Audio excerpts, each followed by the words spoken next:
周大福人壽推出全新上日醫療專線，配備專業客戶服務團隊解答所有醫療相關以及增值服務嘅疑問。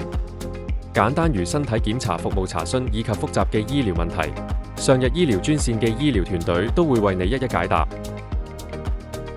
就以我哋日康保醫療保障計劃嘅陳先生為例，佢喺閒時有任何醫療上嘅擔心，都會致電上日醫療專線，例如磅重時發現體重突然急降。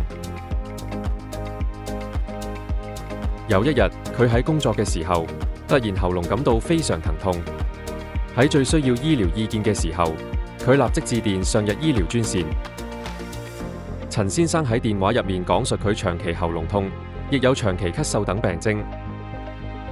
護士細心了解後，建議盡快約見耳鼻喉專科醫生作進一步檢查，了解身體狀況。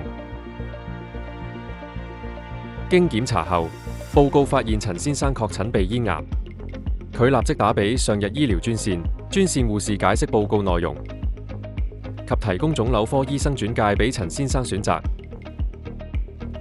並幫佢進行預約。會診後，上日醫療服務為客人安排預先批核及直接支付服務。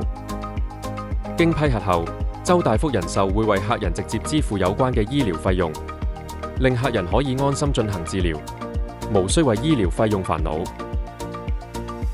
經過一系列嘅治療後，陳先生已經漸漸康復。